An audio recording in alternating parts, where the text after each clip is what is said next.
remercier pour votre disponibilité, mesdames, messieurs les journalistes. Nous interviendrons d'abord en français et nous ferons un résumé.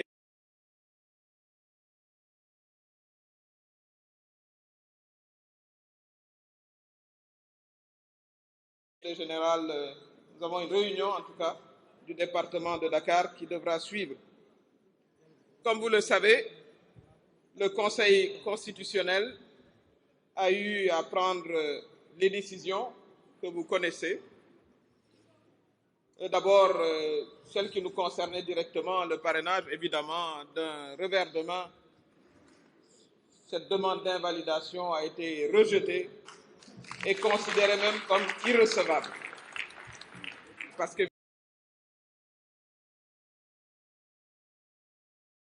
extrêmement bas, je le rappelle, 55 328 et nous n'avons eu que 27 rejets. Donc félicitations à vous, chers camarades.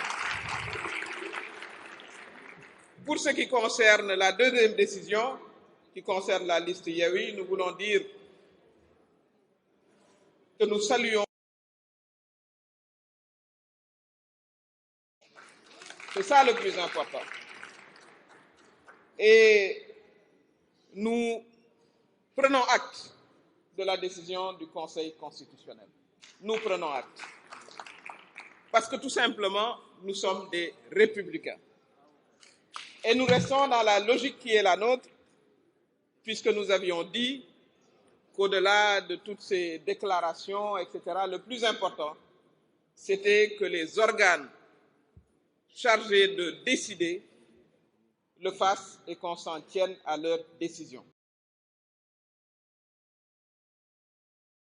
Conseil constitutionnel.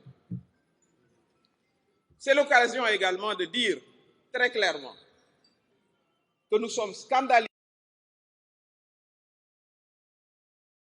Ousmane Sonko d'hier.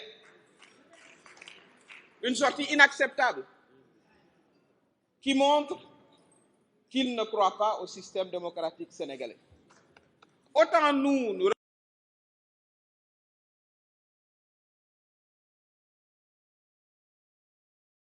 en l'occurrence,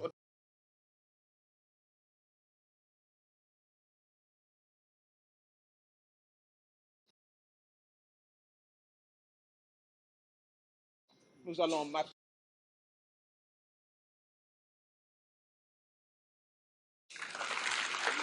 Mais c'est des propos qui sont inacceptables, d'appel à l'insurrection. Le Sénégal existe, je voudrais le rappeler, depuis bien avant le député Ousmane Sonko. Bien avant. C'est un pays qui a été construit à la sueur de plusieurs générations.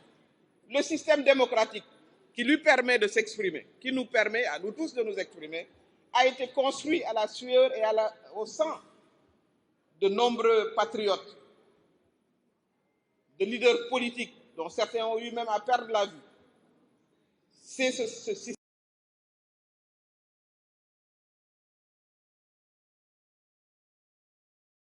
C'est ici un appel clair de qui que ce soit. Vous ne serez jamais la chair à canon. Consciente de notre peuple. D'ailleurs, si vous regardez la liste de Yewwi, vous verrez très peu de jeunes. Donc quand il faut se disputer les postes de députés, il n'y a pas de jeunes. Mais lorsqu'on pense ils pensent qu'ils ont un intérêt particulier non républicain, ils vous appellent dans la rue. Cela est inacceptable.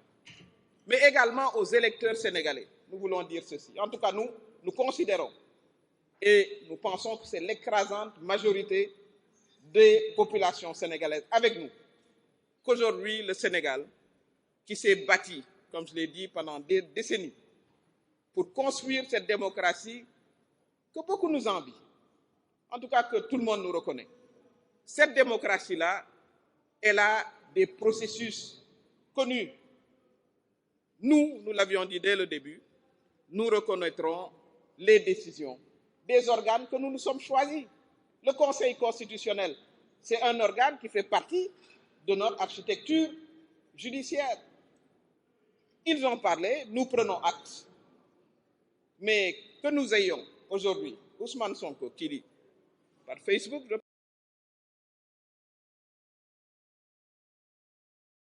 nos institutions, appelées à l'insurrection, ce n'est pas acceptable. Et ça, il faut le sanctionner dans les urnes. Il faut le sanctionner dans les urnes. Personne ne le suivra de toute façon. Et deuxièmement, nous appelons nos militants à rester mobilisés. Parce que c'est dans ça que c'est. Il ne faut pas penser, et on l'avait dit ici à cette table, que ce sont des déclarations qui peuvent impressionner qui que ce soit. Ça n'impressionne personne. Ça n'impressionne personne. Nous resterons mobilisés et nous allons délivrer nos messages en direction des populations. Parce que nous avons un programme à proposer aux Sénégalais.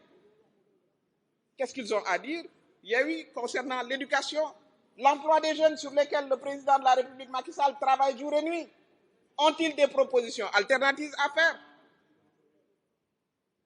Qu'est-ce qu'ils ont comme idée concernant l'agriculture, la pêche, l'art, la culture, l'énergie que nous avons réglée?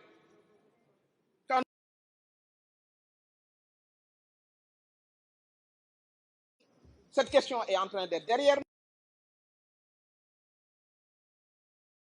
De justice et de paix.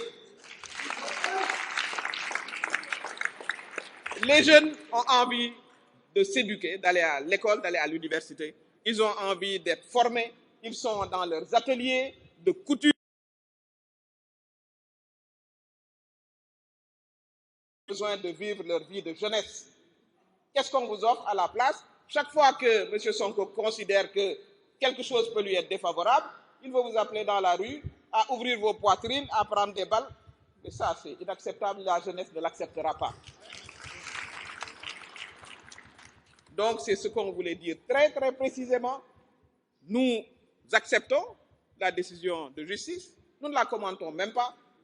Mais sur le plan politique, les réponses sont très claires. Sa déclaration d'hier est inacceptable. Inacceptable dans un pays de droit. Et je pense qu'il faut aussi que les Sénégalais en prennent conscience aussi. Parce que le Sénégal, cette stabilité-là, mais nous y tenons tous. Cette République, nous y tenons tous. Et nous la défendrons aussi. Nous la défendrons jusqu'à notre dernière énergie. Nous continuerons le processus, évidemment, électoral. La publication des listes se fera. Et nous allons, nous, descendre sur le terrain. Comme nous commençons à le faire, à nous organiser. Nous avons une réunion tout à l'heure de Dakar. L'ensemble de nos responsables sur l'ensemble du pays s'organisent. La campagne n'a pas commencé, les listes ne sont pas encore publiées, mais nous sommes vraiment d'attaque. Et ça, je crois que c'est ce qui explique aussi la panique d'en face. Parce qu'à l'arrivée, mais les choses seront très claires. Les Sénégalais se prononceront à la rue. Parce qu'il n'y a même pas matière d'ailleurs. Nous sommes dans une démocratie. Donc, que le sieur Sonko se reprenne et qu'il sache que son discours est inacceptable. Nous sommes scandalisés et nous lui disons que toute notre jeunesse-là, tous nos militants sont prêts et mobilisés. Ils sont mobilisés. Nous tenons à la paix, nous tenons à la sécurité, à la stabilité, mais ils savent très bien que les gens vont défendre ce pays, vont défendre cette République, vont défendre cette démocratie. Voilà le discours que nous voulions vous donner pour que nul n'en ignore. Kon mbokk yi li nga xam ne moom la ñu bëggoon a wax ci kàllaamay Kocc ginnaaw bi ñu leen gërëmee ak ginnaaw bi ñu félicité suñu camarades yépp nga xam ne saa yu ñu wootee amul guddi amul bëccëg ñu ñëw teewee mooy aussi waxtaan ak askan wi. Ndax ci suba yëg ngeen ne conseil constitutionnel bi nga xam ne ci wàllu justice mooy maqaame bi nga xam ne moo gën a kawe jël na ay décision bi ci njëkk mooy wax ne voilà kalaam dañu ne sax jarul sax ñu koy jàng kon parrainage boobu dañu ko valider ñu féliciter ci vraiment suñu militants yi nga xam ne def nañ un travail sérieux. ñaareel bi mooy li ñu jël ci décision ci liste Yewwi Dakar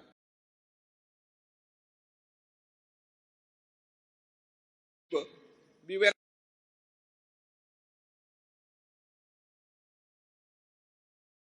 constitutionnel décidé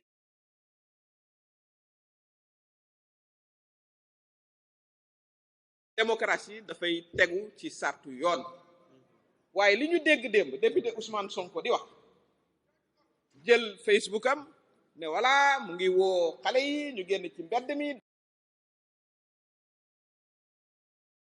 toog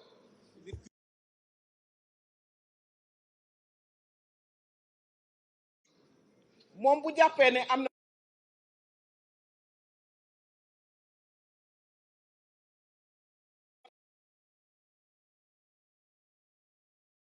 nag boobu après kenn du ko dégg mais loolu c'est pas acceptable c'est scandaleux li tubaab naan scandaleux.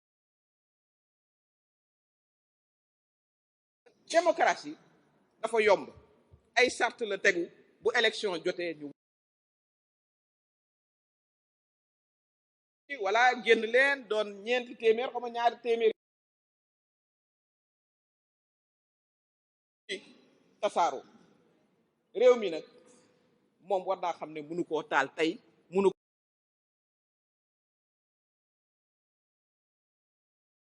Sénégal moo mag Ousmane Sonko Sénégal Ousmane Sonko dana politique ba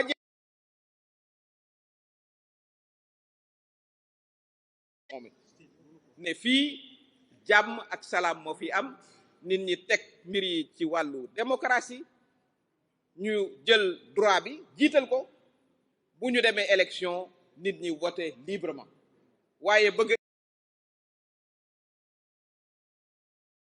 moom li mu jàpp mooy li mu bëgg kan yi loolu Sénégal mënu ko nangu Sénégal quand même ay muy suñu kilifa diine yi mooy leader politique yi pour mu am parité pour que ñu mën a participer ñoom tamit donc loolu bu fekkee ne dañ ci benn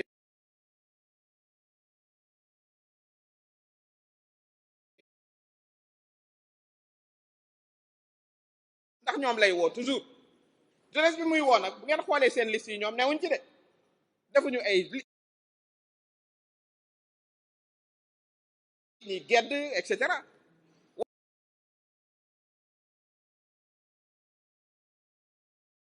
voilà seen njàng bàyyi leen seen salon de coiffure fekk leen ma ci mbedd bi waaw loolu mun c'est inacceptable la lay jëkk a ñor mooy stabilité ak jàmm jooju li koy indi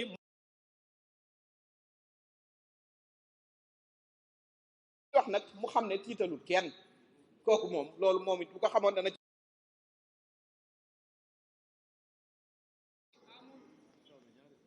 parce que nag fii aussi c'est un pays de droit waaye nag militant yi toog fii te ne ci Sénégal yépp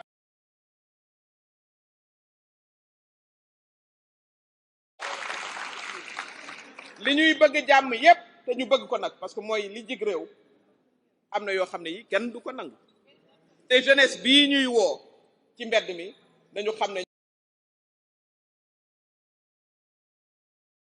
mooy ñu mën a am formation mooy ñu mën a am liggéey kon débat bi na porté ci loolu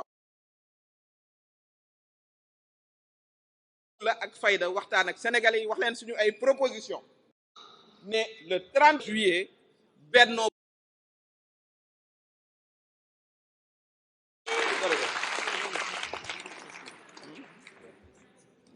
question un ou deux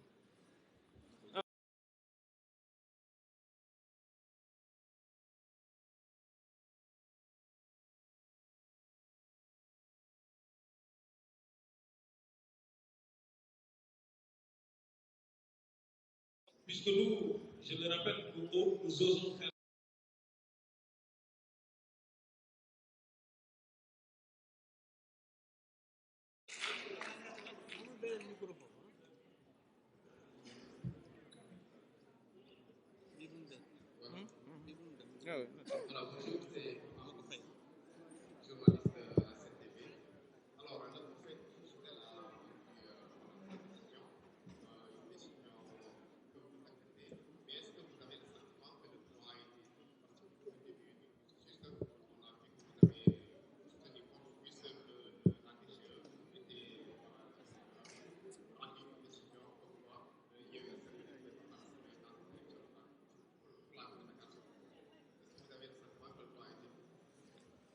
loo xas ba nangu jaratul ngay dugg ci débat bi dañ leen di bàyyee seen cër nous prenons acte bien que évidemment intrigue mais ce n'est pas le plus important. Le plus important, c'est que nous respectons la décision du Conseil constitutionnel.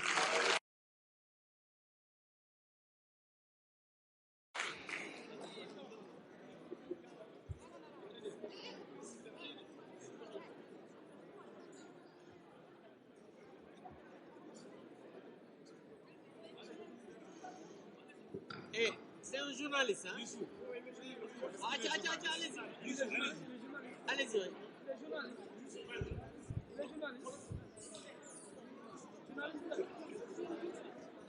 Youssou.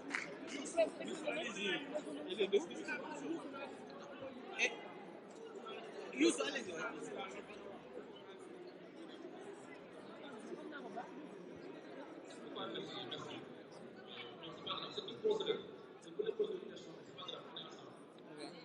Moi, je m'appelle Youssou Diop, du journal Exclusif.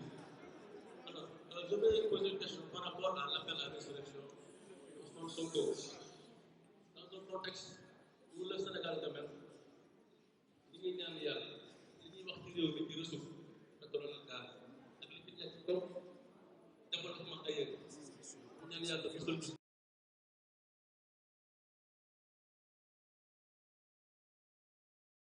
l'appel à l'insurrection loolu dalul xel nag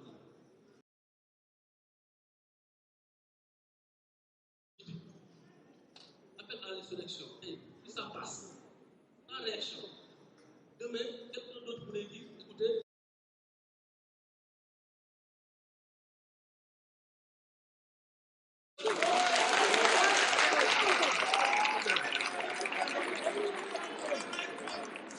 jërëjëf defe naa ne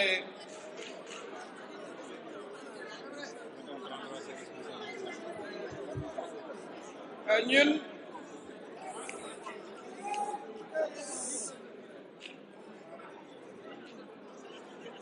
Youssou ñun duñu état bu toog fii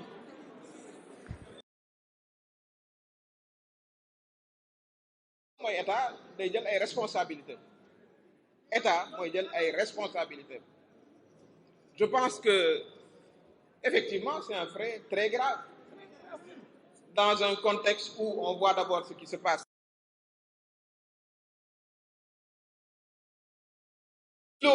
de stabilité et de paix au moment où on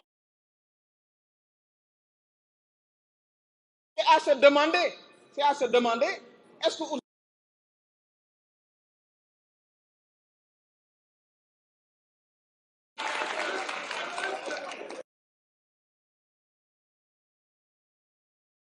à qui profiterait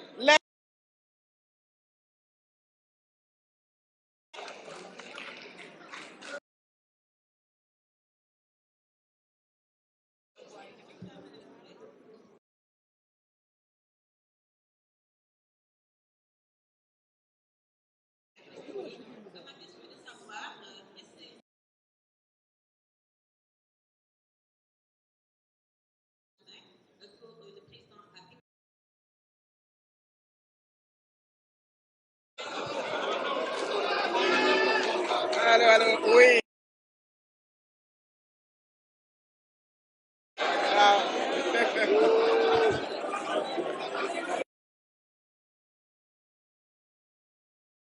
Waaw cher est-ce que mu ngi doon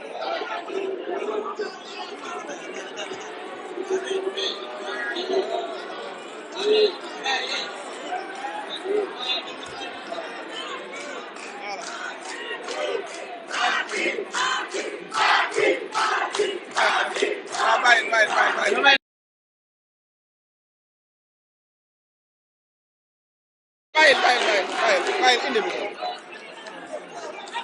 chers camarades, n'oublions pas. Par les journalistes, nous allons dire une animation. Donc, madame, votre question, on va y répondre tout simplement. D'abord, pour ceux qui connaissent le président de la République, ils doivent savoir que ça ne lui ressemble pas du tout alors, ce qui a été écrit. Et je peux vous dire de manière formelle et claire que cela ne s'est jamais passé. Le président Macky Sall respecte ses collaborateurs.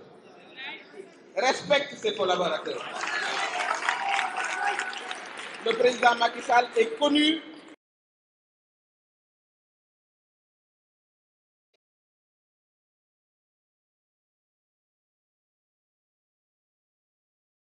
Il a remercié tous les alliés. Et évidemment, il a remercié et félicité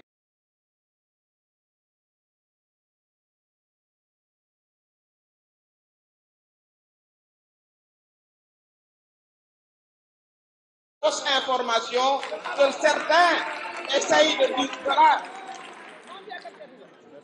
de mettre dans l'actualité pour diviser nos rangs également souvent. Au contraire. Voilà, et il a vraiment encouragé toute la coalition à rester forte et unie parce qu'il ne fait aucun doute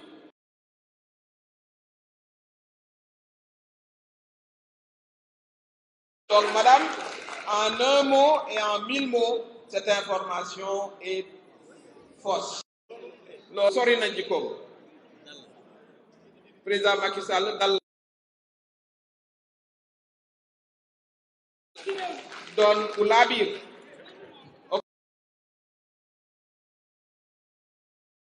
xam ne àddina nag aussi mook loolu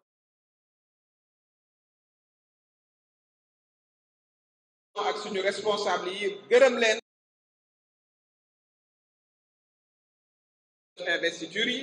investiture yoo xam ne yi vraiment dugal na ci équilibre équité ba incha allah bu suñu